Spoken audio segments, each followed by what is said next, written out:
The sponsor of this video is Massdrop. Massdrop is a group buy site that hosts group buys with crazy low pricing of products voted on by the community. The other day I saw the E-Element RGB keyboard for just $80, and that price for an RGB keyboard definitely caught my eye, so I had to check it out. Link in the description to go make a free account and check it out for yourself. This is definitely an odd keyboard. It's from a company I've never heard of, and it uses key switches I've never heard of, and its price is unheard of.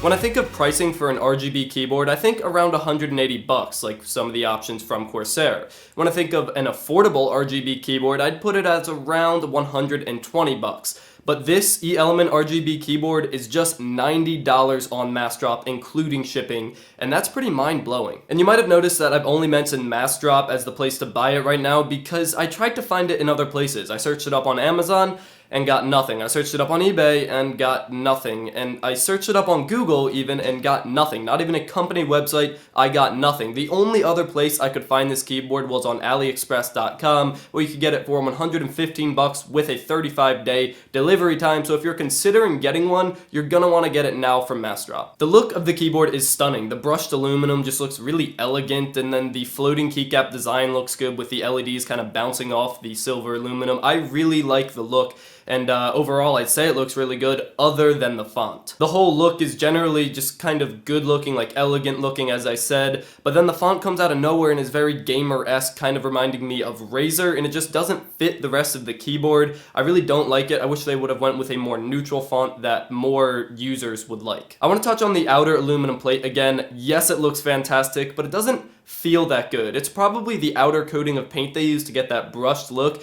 but it really doesn't feel as good as it looks. So if looks is all you're worried about, you're in the clear, but it definitely feels just a little plasticky or just not as high quality as it looks. Let's talk about the lighting, because without the RGB lighting, this keyboard would really not be that big of a deal. And it comes with RGB lighting with 6 different programmable modes, and the best way I can show those to you is literally just to take you through them one by one. So here's that.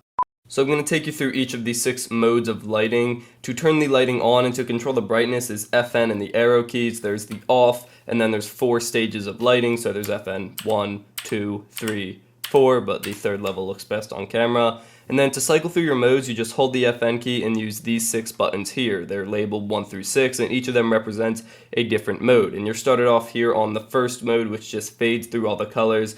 And if at any point you want to pause it and you like the color, you just hold the FN and click 1 again, and it will pause the color and keep it at that. Or you can do FN 1 again, and it will continue cycling through the colors. So you can move on to the next mode by just going FN 2.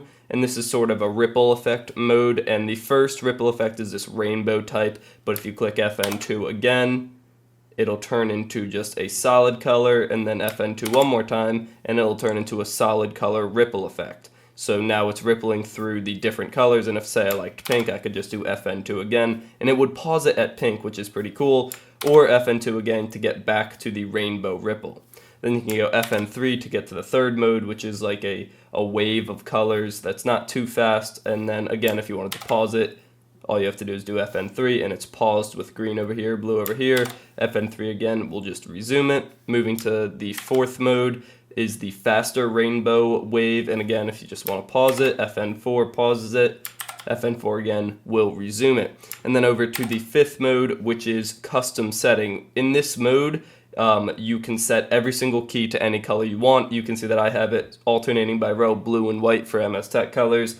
But if you wanted to adjust the color of a single key, you do FN5 again, and you're in the customizability mode. So if I wanted to adjust, say, the enter key, I would just tap it, and then I can cycle through all the colors. And whenever I stop pressing it, it will stay at this color. But since it's a white key in this pattern, I'm going to wait till I get white. And then I'm just going to leave it. FN5 one more time, and I actually undid the FN light by accident, so I'll do FN5 again, cycle through the FN to white, and then FN5. And the last mode is FN6, which is a reactive typing mode, so when you press a button, a light will come on shortly after, and you can cycle through the colors by clicking FN6, so if I click FN6 one more time, it will now be a red trail, FN6 again, it will now be a blue trail, FN6 again, it will be a pink purple trail, FN6 again, it'll be green, and then eventually you'll cycle back to white, but You can cycle through any color that you want in reactive typing, but generally I keep it on the 5th mode. I keep it on the 5th mode because it's the MS Tech theme and it looks totally badass. The key switches are definitely the most controversial aspect of this keyboard. Instead of going with Cherry MX switches like most mechanical keyboards do, they went with some off-brand Automu switches or something like that. And I get it that that could save money and that allows them to have a lower price tag overall on the keyboard, and that's a good thing. But the real question that matters is, was that choice worth it? Are these Automu switches as good or good enough compared to the Cherry MX ones? In short, no, they're not as good as Cherry MX switches, but I do think the choice was worth it. I have the Automu Blue switches, which are very similar to the Cherry MX Blue switches, which I also have a keyboard here with, and they're pretty similar. You have a lot of similarities, the tactile click, the key press, everything feels pretty similar, but the Cherry MX switches just feel a little more satisfying to type on. And honestly, you will get used to it, so it's not that big of a deal, but you will notice a difference. Here's a sound test so you can compare what the different sound would look like from a Cherry MX Blue switch and the Automu Blue switch.